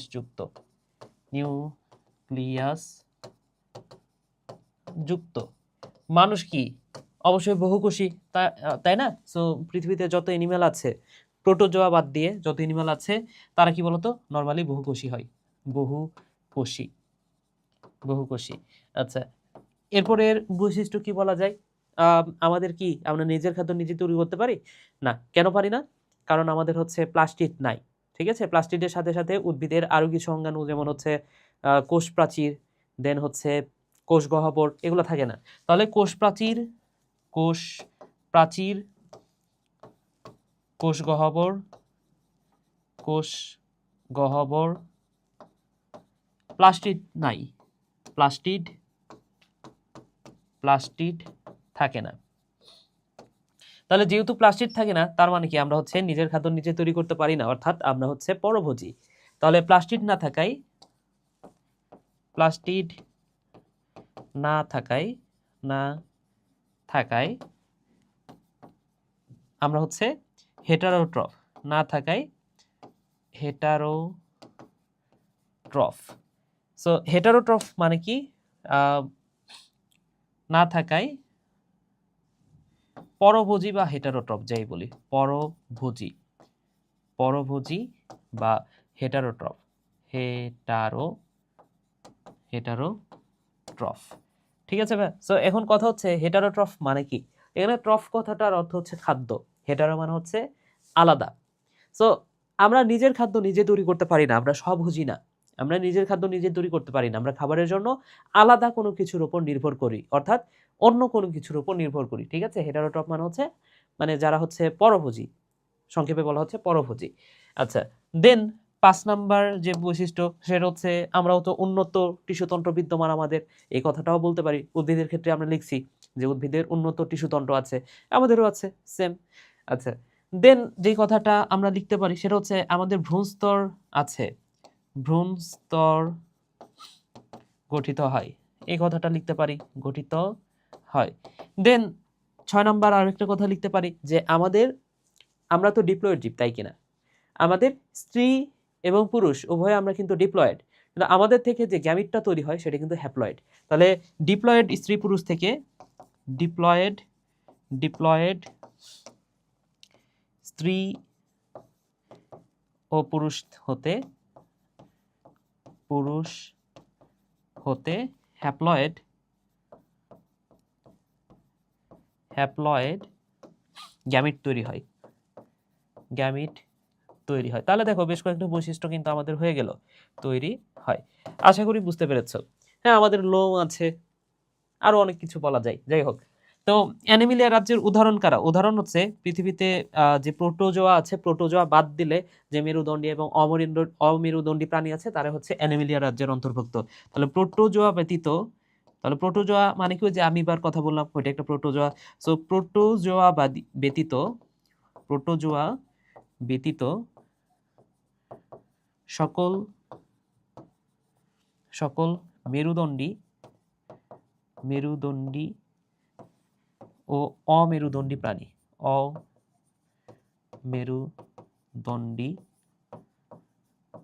প্রাণী হচ্ছে এই অ্যানিমিলিয়া রাজ্যের অন্তর্গত। আশা করি বুঝতে পেরেছো। ঠিক আছে, তাহলে দেখো আমরা সবগুলো রাজ্য নিয়ে আমরা পড়েছি, খুব বিস্তারিত পড়েছি। এখন কিন্তু একটা ছকের মাধ্যমে সবগুলো আমরা একসাথে পড়বো। এখানে যা কিছু আছে সবগুলো আমরা একসাথে পড়বো। ঠিক আছে? তাহলে সবগুলো রাজ্যের যে বৈশিষ্ট্যগুলো এগুলো আমরা ছক করে পড়বো, যাতে আমাদের খুব সহজে মনে রাখতে পারি এটা। তাহলে দেহ গঠন। সো মনোরা রাজ্যের দেহটা কেমন বলতো? মনোরা রাজ্যের দেহটা কিন্তু এককোষী ছিল, তাই কিনা? সো মনোরা রাজ্যের যে জীবগুলো আছে তাদের দেহটা হচ্ছে এককোষী। ভালো কথা। প্রতিষ্ঠা রাজ্য এরা এককোষী হতে পারে, বহুকোষী হতে পারে, তাই না? এরা যেহেতু মনোরা রাজ্যে এরা উন্নত, তার মানে কি এরা হচ্ছে এককোষী অথবা বহুকোষী। ফানজাইয়ের ক্ষেত্রেও তুমি যদি দেখো কিছু আছে এককোষী, কিছু আছে বহুকোষী। ঠিক আছে? সো এরাও হচ্ছে এককোষী। সো এককোষী বলতে আমি একটা উদাহরণ দিতে পারি, যেমন হচ্ছে ইস্ট হচ্ছে একটা এককোষী ছত্রাক। ইস্ট হচ্ছে একটা এককোষী ছত্রাক। আবার বহুকোষী আছে যেমন মাশরুম। তাহলে এককোষীও হতে পারে, বহুকোষীও হতে পারে। আচ্ছা, দেন প্লান্টি, উদ্ভিদ তো অলওয়েজ বহুকোষী, তাই কিনা? সো এরা যেহেতু উন্নত তার মানে কি এরা হচ্ছে বহুকোষী, সিম্পল। এরা হচ্ছে বহুকোষী। অ্যানিমিলিয়া এরাও বহুকোষী, সিম্পল। এরা হচ্ছে বহুকোষী। ভালো কথা। আচ্ছা, দেন কোষীয় অঙ্গাণু। তো মনোরা রাজ্যের ক্ষেত্রে আমরা পড়েছি যে এদের কোষীয় অঙ্গাণু নাই, কিন্তু শুধুমাত্র রাইবোজোম আছে। তাহলে শুধুমাত্র রাইবোজোম আছে, শুধুমাত্র মাত্র রাইবোজোম আছে, শুধুমাত্র রাইবোজোম আছে।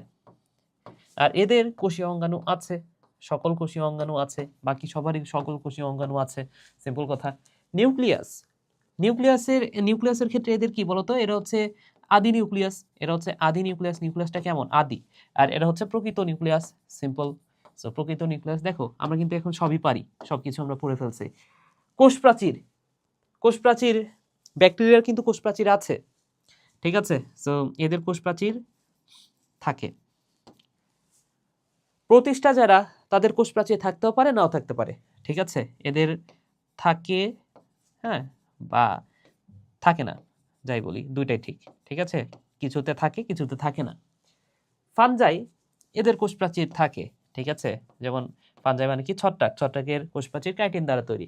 উদ্ভিদের কোষ প্রাচীর কি দ্বারা, সেলুলোজ দ্বারা তৈরি। সো এদেরও কোষ প্রাচীর থাকে, কিন্তু থাকে না কার, অ্যানিমেলিয়া। আমাদের কোষ প্রাচীর নাই, একটু আগে বৈশিষ্ট্যের মধ্যে পড়েছি, তাই কিনা। আচ্ছা, দেন খাদ্য গ্রহণ পদ্ধতি, মনের রাজ্য সম্পর্কে আমরা দেখেছি, তারা হচ্ছে শোষণ করে, ফটোসিনথেসিস করে, দুইভাবে খাদ্য শোষণ করে। সো এটা হচ্ছে শোষণ অথবা ফটোসিনথেসিস। পড়ার সময় দেখেছি আমরা, তাই না, সিনথেসিস। আচ্ছা, প্রতিষ্ঠা রাজ্যের যে প্রাণীরা, তারা কিভাবে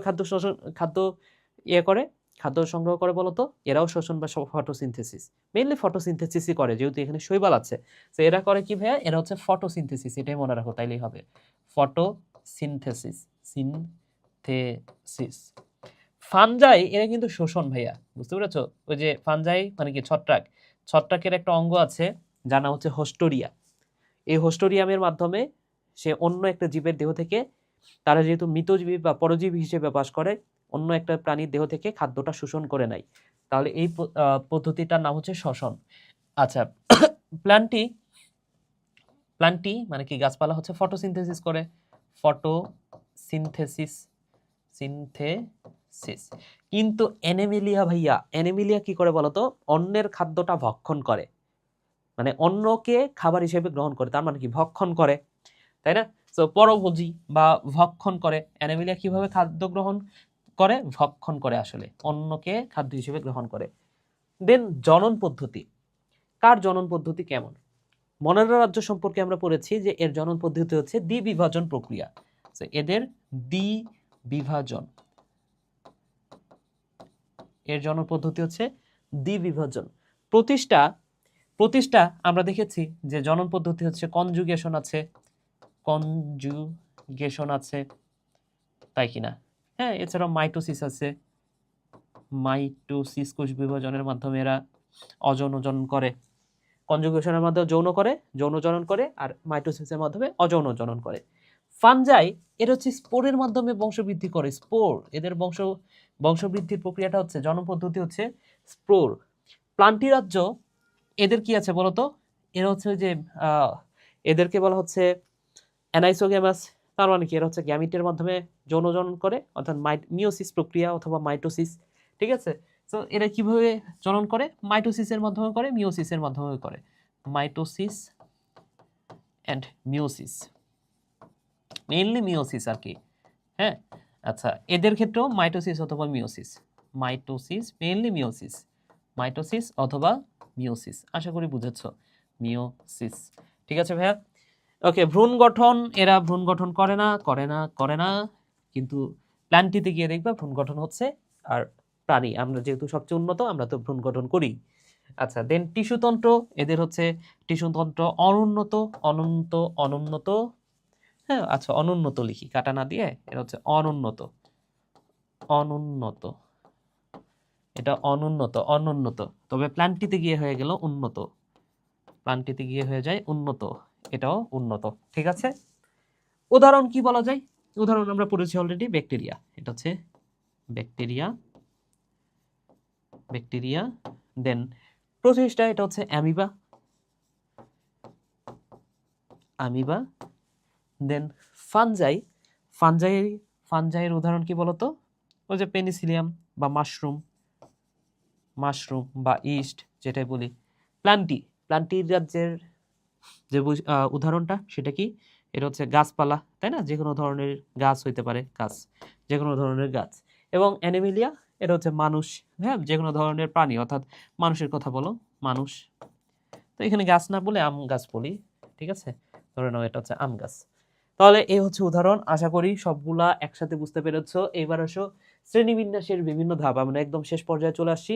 শ্রেণীবিন্যাসের বিভিন্ন ধাপ দেখো কিভাবে শ্রেণীবিন্যাস করা যায়। জগৎ পর্ব শ্রেণী গোত্রবর্গ, শ্রেণী বর্গগোত্র গণপ্রজাতি, জগৎ পর্ব শ্রেণী বর্গগোত্র গণপ্রজাতি, ঠিক আছে? এইভাবে আমরা ধাপে ধাপে শ্রেণীবিন্যাস করি। জগৎ পর্ব শ্রেণী বর্গগোত্র গণপ্রজাতি। তাহলে শ্রেণীবিন্যাসের মোট ধাপ কয়টা?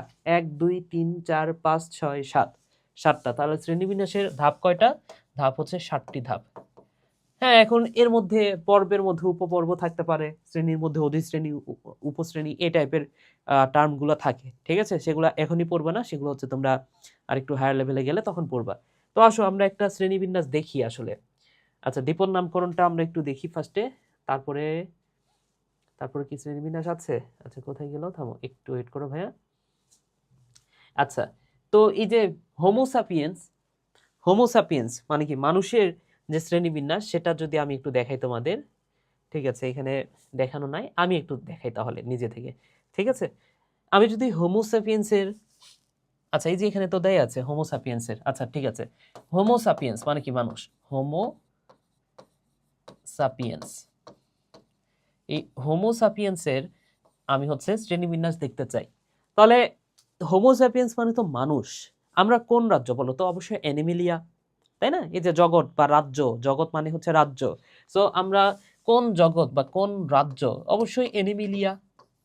একটু আগে তো আমরা পড়লাম, তাহলে অ্যানিমেলিয়া রাজ্য। দেন পর্ব কোনটা ভাইয়া? করডাটা। কেন করডাটা? কারণ আমাদের নটোকর্ড আছে, মানে ভ্রূণ অবস্থায় নটোকর্ড ছিল। তাহলে এই করডাটা কেন বলা হচ্ছে?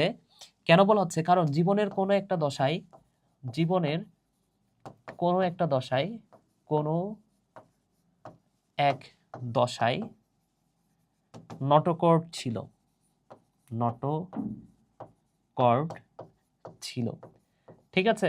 তো আমাদের ক্ষেত্রে সেই নটোকর্ডটা আর নাই। নটোকর্ড মানে হচ্ছে একটা রডের মতো ভ্রূণ। ভ্রূণ মানে কি? ওই যে জাইগোট, ডিম্বাণু আর শুক্রাণু মিলিত হইলে সেটা সেটা ফার্স্টে জাইগোট হয়, এবং জাইগোটটা আস্তে আস্তে কোষ বিভাজনের মাধ্যমে একটা নির্দিষ্ট আকৃতি পায়, যে আকৃতিটাকে বলা হচ্ছে ভ্রূণ। যেখান থেকে আসলে আমরা তৈরি হই, ঠিক আছে? আমরা মানুষ তৈরি হয়েছি। সো এই যে ভ্রূণ, এই ভ্রূণে নটোকর্ড ছিল। যাদের নটোকর্ড থাকে তারা হচ্ছে করডাটা পর্ব, ঠিক আছে? এছাড়াও অনেকগুলো পর্ব আছে। যাদের নটোকর্ড থাকে তারা হচ্ছে এই করডাটা পর্বের অন্তর্গত। এখন আমাদের ক্ষেত্রে নটোকর্ডটা গেল কোথায়? এই যে দেখো আমাদের পেছনে মেরুদণ্ড আছে না? এই নটোকর্ডটা মেরুদণ্ডে পরিণত হয় মানুষের ক্ষেত্রে, বা যারা হচ্ছে করডাটা পর্বের মধ্যে যারা হচ্ছে ভার্টিব্রাটা, তাদের ক্ষেত্রে এটা মেরুদণ্ডে পরিণত হয়, ঠিক আছে? সো এই হচ্ছে বিষয়। দেন মামালিয়া। সো করডাটা পর্বের মধ্যে আছে শ্রেণীটা হচ্ছে মামালিয়া, এবং মামালিয়া মানে হচ্ছে যারা মাতৃদুগ্ধ পান করে, ঠিক আছে? অর্থাৎ মায়ের বুকের দুধ পান করে যারা বড় হয়, মায়ের বুকের দুধ পান করে, পান করে বড় হইলে তারা হচ্ছে মামালিয়া, এবং যাদের হচ্ছে লোম আছে, লোম থাকলে তারাই হচ্ছে মামালিয়া। প্রাইমেট মানে কি? প্রাইমেট মানে হচ্ছে আঁকড়ে ধরার ক্ষমতা, হাত আছে, আঁকড়ে ধরার মতো সক্ষম হাত, আঁকড়ে ধরার মতো হাত, ধরার মতো হাত থাকলে তারাই হচ্ছে প্রাইমেট, ঠিক আছে? আচ্ছা, দেন হচ্ছে হোমিনিডা। হোমিনিডা মানে কি? হোমিনিডা মানে হচ্ছে এই যে শিম্পাঞ্জি, বানরের সাথে যদি মিল থাকে তারাই হচ্ছে হোমিনিডা। আচ্ছা, তাহলে ভাইয়া হোমিনিডা কেন বলা হচ্ছে? কারণ হচ্ছে এটা ওই যে বানর, শিম্পাঞ্জি, বানর, শিম্পাঞ্জি, ঠিক আছে, এদের সাথে মিল সম্পন্ন থাকার কারণে হোমিনিডা বলা হচ্ছে। আচ্ছা, তাহলে তার মানে কি এই বানর, শিম্পাঞ্জি এদের গোত্র হচ্ছে হোমিনিডা। আচ্ছা, দেন হচ্ছে হোমো, দেন হচ্ছে সাপিয়েন্স। হোমো কেন? কারণ দেহের তুলনায় মস্তিষ্কের আকৃতিটা বড়, এই কারণে হোমো। এন্ড হোমো সাপিয়েন্স কেন বলা হচ্ছে? প্রজাতি হচ্ছে হোমো সাপিয়েন্স। কেন? কারণ কপাল বড়, হ্যাঁ, এবং এই মাথার খুলির যে হাড়গুলা সেগুলো কিন্তু কিছুটা পাতলা, ঠিক আছে? অন্যান্য যে প্রজাতি আছে তাদের তুলনায় পাতলা, এই কারণে এটাকে বলা হচ্ছে হোমো সাপিয়েন্স। তো আমি আর লিখে দিচ্ছি না, এটা একটু দেখে নিও, মুখে যে কথাটা বললাম তুমি একটু এখানে লিখে নিবা, ঠিক আছে?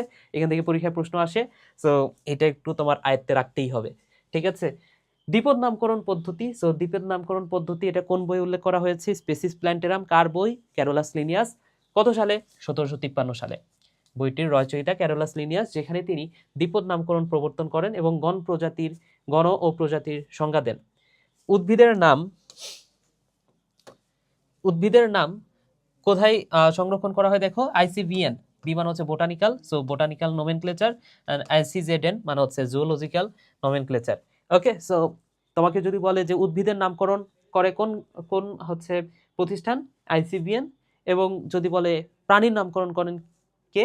এই যে ICZN, ঠিক আছে, এই প্রতিষ্ঠানটা ইন্টারন্যাশনাল বা এই নিয়ম অনুসারে। আচ্ছা, তাহলে দ্বিপদ নামকরণের যে পদ্ধতি, সেই পদ্ধতিটা তোমাদের হচ্ছে কয়েকটা পদ্ধতি, 5 থেকে 7টা পদ্ধতি। তোমাকে যদি কখনো লিখতে দেয়, তোমার যাতে সেটা আয়ত্তে থাকে। আমি জানি যে এটা হয়তো তোমাদের প্রত্যেকেরই আয়ত্তে আছে, কারণ জিনিসটা ইজি। দেখো, নামকরণ এটা হচ্ছে অলওয়েজ ল্যাটিন ভাষায় কিংবা ল্যাটিন ভাষার মতো করে উপস্থাপন করতে হবে।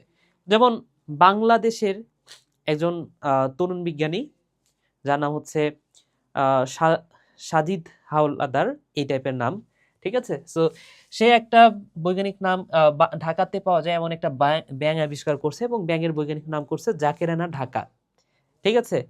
সো এই যে সাজিদ আলী হাওলাদার, উনি লাতিন ভাষার মতো করে, বাংলাদেশের ভাষার মতো করে না, এই যে দেখো জাকেরানা, হ্যাঁ, এই ব্যাঙের নামকরণ করা হয়েছে ঢাকা বিশ্ববিদ্যালয়ের প্রাণী বিজ্ঞান বিভাগের প্রতিষ্ঠাতা জাকির হোসেনের নাম অনুসারে, ঠিক আছে। সো জাকির হোসেনের নাম অনুসারে এই জাকেরানা, ঠিক আছে। সো এখানে কিন্তু জাকের কথাটা উল্লেখ করে না, জাকেরানা লাতিন ভাষার মতো করে উপস্থাপন করছে, ঠিক আছে। সো এই ইনফরমেশনটা মাঝে মাঝেই পরীক্ষায় আসে, যে এই যে জাকেরানা ঢাকা, হ্যাঁ, যে বৈজ্ঞানিক নামটা জাকেরানা ঢাকা, এটা কে আবিষ্কার করছে? এই বৈজ্ঞানিক নামটা কে দিয়েছে? হচ্ছে সাজিদ আলী হাওলাদার। হ্যাঁ, সো কে দিয়েছে ভাইয়া? সাজিদ আলী হাওলাদার।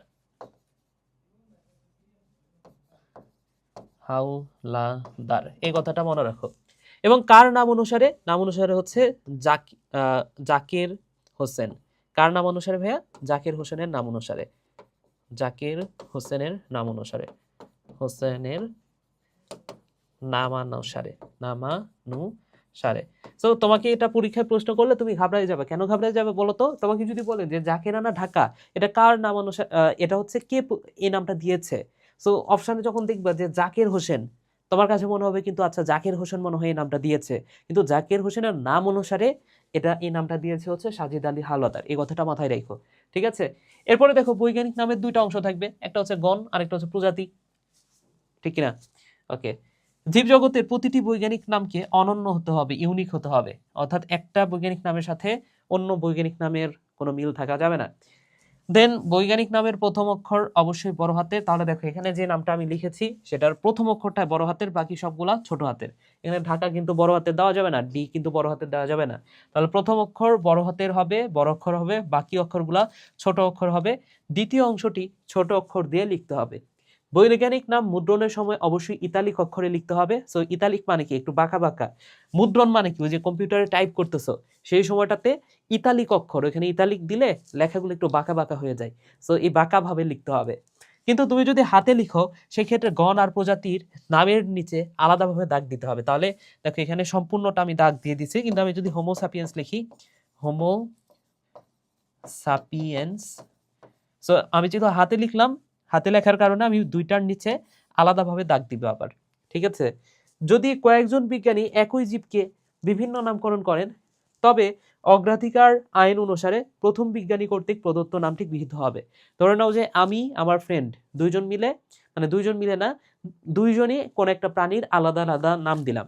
এখন আমাদের দুইজনের মধ্যে কার নামটা গৃহীত হবে? যে আগে দিচ্ছে বিজ্ঞানসম্মত নাম, অবশ্যই সেটা বিজ্ঞানসম্মত হইতে হবে অবশ্যই, তাই না? সো আমি যদি আগে দিয়ে থাকি, আমার নামটা সেটা গৃহীত হবে। আচ্ছা, দেন 8 নম্বর যে নিয়মটা, সেটা হচ্ছে যিনি প্রথম কোনো জীবের বিজ্ঞানসম্মত নাম দিবেন, তার নাম প্রকাশের তারিখ সহ সাল সহ নামের প্রথম অক্ষরটা ওই বৈজ্ঞানিক নামের শেষে অ্যাটাচ করতে হবে। যেমন আমি যদি বলি অরিজা সাটিভা,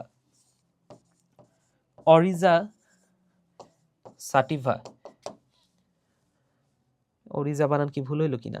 আচ্ছা, অরিজা সাটিফা, একটু পরে আমি দেখতেছি। ঠিক আছে, এই যে এখানে আছে, ভুল হয়েছে দেখছো। আচ্ছা, এখানে হচ্ছে অরিজা, জাস্ট এ হবে। সো অরিজা সাটিভা। সো এই অরিজা সাটিভা কে দিয়েছে, কোন বিজ্ঞানী? বিজ্ঞানী লিনিয়াস। সো এল দিলাম, দিয়ে কমা দিয়ে এল দেওয়ার পরে ডট দিলাম, ডট অর্থ লিনিয়াস, এবং কমা দেওয়ার পরে এখানে কত সাল, 1758। সো 1758 আমি অ্যাটাচ করে দিলাম। ঠিক আছে, এই কথাটা বলা আছে। তাহলে এটা হচ্ছে 8 নম্বর নিয়ম। বিভিন্ন বৈজ্ঞানিক নাম দেওয়া আছে, বৈজ্ঞানিক নামগুলো তোমার মাথায় রাখতে হবে। যেমন গোল আলু হচ্ছে সোলানম টিউবারোসম। সো টিউবার, আলুর যে কাণ্ড সেটাকে বলা হয় টিউবার। ঠিক আছে, সো সেখান থেকে আমার মনে থাকে সোলানম টিউবারোসম। আচ্ছা, অ্যালিয়াম কেপা হচ্ছে পেঁয়াজের বৈজ্ঞানিক নাম। এই কয়টা বৈজ্ঞানিক নাম একদম ঠাডা মুখস্থ করে ফেলতে হবে, কিচ্ছু করার নাই। আচ্ছা, দেন ধান হচ্ছে অরাইজা সাটিভা, গম হচ্ছে টিটিকাম আইস্টিভাম, ভুট্টা জিয়ামায়াস, পাট হচ্ছে কর্কোরাস ক্যাপসুলারিস, আম মানগিফেরা ইন্ডিকা, এই ম্যানগো থেকে মনে রাখতে পারো, মানগিফেরা ইন্ডিকা। আর্টোকার্পা সিটারোফিলাস হচ্ছে কাঁঠাল, শাপলা হচ্ছে নিমফিয়া নৌচালি, জবা হচ্ছে হিবিস্কাস রোজা সিনেনসিস, হাইড্রা হচ্ছে হাইড্রা ভালগারিস। আচ্ছা, দেন হচ্ছে এই যে আরশোলা, আরশোলা দেখলে তো অনেক মেয়েরাই আসলে ভয় পায়। তো এটার বৈজ্ঞানিক নাম আমার এইভাবে মনে থাকতো যে আরশোলা দেখে যেমন সবাই ভয় পায়, এই পেরি প্ল্যানেটা, এই যে প্ল্যানেট নামের মধ্যে কি আছে, প্ল্যানেট। সো প্ল্যানেটের মধ্যে যে আমেরিকা দেশটা আছে, এই আমেরিকা দেশটাকে দেখেও কিন্তু অনেকে ভয় পায়। ঠিক আছে, সো আরশোলা পেরি প্ল্যানেটা আমেরিকানা। মৌমাছি অ্যাপিস ইন্ডিকা, গৃহমাছি মুস্কা ডোমেস্টিকা। হ্যাঁ, সো যেহেতু গৃহপালিত পশুকে কি বলা হয়, ডোমেস্টিক এনিমাল। সো এখানে ডোমেস্টিকা মুস্কা ডোমেস্টিকা। ইলিশ হচ্ছে টেনুয়ালোসা ইলিশা, নামের মধ্যে ইলিশ বিষয়টা আছে। কোনো ব্যাং, এটা হচ্ছে, আমি এটা মনে রাখতাম বুফো মেলানোস্টিকটাস, বুফো মেলানোস্টিকটাস, কিন্তু এখানে আছে দুট্টা ফাইরিনাস। হ্যাঁ, দুট্টা ফাইরিনাস মেলানোস্টিকটাস। দোয়েল হচ্ছে কপসিকাস সালারিস, কবুতর Columba livia, royal Bengal tiger Panthera tigris, এবং যদি বলে সিংহ প্যান্থেরা লিও। ওকে, ঠিক আছে, আসো আমরা কিছু এমসিকিউ সলভ করি। আমাদের অধ্যায়টা কিন্তু শেষ, অধ্যায়টা ছোট ছিল, এবং এখানে যে ইনফরমেশনগুলো আমি বলেছি সেগুলো থেকেই ম্যাক্সিমাম প্রশ্ন কিন্তু হবে। ঠিক আছে, সো এমসিকিউগুলো দেখলে তুমি বুঝতে পারবা যে যা পড়িয়েছি এর মধ্যে থেকে প্রশ্ন হবে। তাহলে উদ্ভিদ বলছে, উদ্ভিদের ক্ষেত্রে দ্বিপদ নামকরণ পদ্ধতি কে প্রণয়ন করে, আইসিবিএন। আচ্ছা, অ্যাপিস ইন্ডিকা নিচের কোনটির বৈজ্ঞানিক নাম? তো অ্যাপিস ইন্ডিকা কিসের, মৌমাছি, একটু আগে দেখলাম, তাই না? ওই বৈজ্ঞানিক নামটা অন্তত মুখস্থ রাখতে হবে। দোয়েল পাখির বৈজ্ঞানিক নাম কোনটা? সো দোয়েল পাখি হচ্ছে যে কপসিকাস সালারিস। দেন কোন বিজ্ঞানী সঠিক বৈজ্ঞানিক নামটি সঠিকভাবে লেখা হয় নাই? আচ্ছা, হোমো সাপিয়েন্স কপসিকাস সাউল, এই যে এটা লেখা হয় না কেন? এটা বড় হাতের আছে, এটাও বড় হাতের আছে। ঠিক আছে, গ নাম্বার। ঠিক আছে, নিচের কোনটি প্রোক্যারিওটিক জীব? প্রোক্যারিওটিক জীব হচ্ছে, প্রো মান হচ্ছে আদি, সো নীলাভ সবুজ শৈবাল বা সায়ানোব্যাকটেরিয়া, এরা কিন্তু প্রোক্যারিওটিক। এখানে ভুল আছে, আমিবা হচ্ছে ইউক্যারিওটিক, প্রোক্যারিওটিক বলছে, এটা অ্যান্সারটা হবে নীলাভ সবুজ শৈবাল। ঠিক আছে। আচ্ছা, প্রকৃতি বিজ্ঞানের প্রাচীনতম শাখা কোনটা? জীববিজ্ঞান। নিচের কোনটি সঠিক? শারীরবিদ্যায় রেচন নিয়ে আলোচনা করা হয়। আমরা দেখেছি যে রেচন, সালোক সংশ্লেষণ, শ্বসন, এগুলা কোথায় আলোচনা করা হয়? শারীরবিদ্যায় আলোচনা করা হয়। ঠিক আছে ভাইয়া, ওকে। জীবদেহের বিভিন্ন অঙ্গ প্রত্যঙ্গের জৈব রাসায়নিক কার্যাদি নিচের কোনটির আলোচ্য বিষয়? তো অঙ্গ প্রত্যঙ্গের রাসায়নিক কার্য কি? দেখো, হিস্টোলজি, হিস্টোলজি মানে টিস্যু, টিস্যু এখানে উল্লেখ করা নাই। ফিজিওলজি, আচ্ছা, সাইটোলজি, সাইটো মানে হচ্ছে কোষ, মরফোলজি মানে হচ্ছে অঙ্গ সংস্থান বিদ্যা। তাহলে এই যে অঙ্গ প্রত্যঙ্গের রাসায়নিক কার্যাদি, ঠিক আছে, রাসায়নিক কার্যাদি, এটা কোথায়? ফিজিওলজিতে। হ্যাঁ, যেমন হচ্ছে রেচন, শ্বসন। তাহলে এই যে জৈব রাসায়নিক যে কার্যাদি, সেটা কোথায় হচ্ছে, কোথায় আলোচনা করব আমরা? শারীরবিদ্যাতে, ফিজিওলজিতে, তাই না? সো অ্যান্সারটা হচ্ছে ফিজিওলজি। ঠিক আছে। আচ্ছা, শ্বসন রেচন, এই যে দেখো, শারীরবিদ্যা বা ফিজিওলজি। ঠিক আছে, এটা হচ্ছে শারীরবিদ্যা বা ফিজিওলজি। নিচের কোনটিতে প্রাণের বিকাশ নিয়ে আলোচনা করা হয়? তো বায়ুবিদ্যা তো না, বিবর্তনবিদ্যা, প্রাণ রসায়ন, জীব প্রযুক্তি। আচ্ছা, প্রাণীর বিবর্তন হচ্ছে বিবর্তন বিদ্যাই হবে। ঠিক আছে। নিচের কোনটি এন্ডোক্রাইনোলজি? হরমোন পড়েছি কতবার। আচ্ছা, ঠিক আছে, এরপরে দেখো, নিচের কোনটি জীববিজ্ঞানের ফলিত শাখা? তো ওই যে ফলিত শাখা, এগুলো আর না বলি, কারণ এগুলো আমি পড়িয়েছি। যে ফলিত জীববিজ্ঞানের শাখা কোনটা, ওই যে ছন্দ দিয়েছে, ছন্দ থেকে মনে রাখবা। ঠিক আছে, যে জীবজগৎ সুশৃঙ্খলভাবে জানতে পারা যায় শ্রেণীবিন্যাস বিদ্যা বা ট্যাক্সোনমির মাধ্যমে। মামালিয়া হচ্ছে বিড়াল। মামালিয়া মানে কি? স্তন্যপায়ী। তো বিড়াল, বিড়াল কি করে? স্তন্যপায়ী না? বিড়াল হচ্ছে মায়ের বুকের দুধ খায়। সিম্পলি দেখলেই বোঝা যায়। ঠিক আছে ভাইয়া। দেন আর্কিগোনিয়েট কোনটা? আর্টোকার্পাস। সো আর্কিগোনিয়েট কারা, এটা তোমার জানতে হবে। আর্কিগোনিয়েট হচ্ছে যারা হচ্ছে প্ল্যান্টি আছে। সো এখানে কি হচ্ছে তাহলে? আর্টোকার্পাস, সিম্পলি। ওকে। দেন কোনটি মনের রাজ্য? নীরব সবুজ শৈবাল। ঠিক আছে। দ্বিপদ নামকরণ পদ্ধতি উদ্ভিদের বলছে, তার মানে কি? আইসিবিএন। আচ্ছা, এগুলো আবার চলে আসছে, আবার রিপিট হয়েছে। যাই হোক, আমরা সামনের দিকে যাই। ওকে। নিচের কোনটি প্রোক্যারিওটিক? আচ্ছা, এটা ভুল চলে আসছে। যাই হোক, এই শেষের এমসিকিউগুলো আবার চলে আসছে, রিপিট হয়েছে। আচ্ছা, ঠিক আছে ভাই, তাহলে দেখো আমরা কিন্তু খুব ইজিলি এই অধ্যায়টা শেষ করেছি। এই অধ্যায়ের যা কিছু পড়া প্রয়োজন সবকিছু কিন্তু আমরা কাভার করেছি। তো এরপরে তোমরা কোন ভিডিওটা চাচ্ছ বা কোন অধ্যায়টা ওয়ান শট ক্লাস চাচ্ছ, সেটা কিন্তু তোমরা কমেন্টে জানাতে পারো। কমেন্টে জানালে আমি কিন্তু সেই ওয়ান শট ক্লাসটা তোমাদেরকে প্রোভাইড করব। তো আজকের ক্লাসটা এখানে শেষ করছি। সবাই ভালো থাকো, সুস্থ থাকো। টাটা।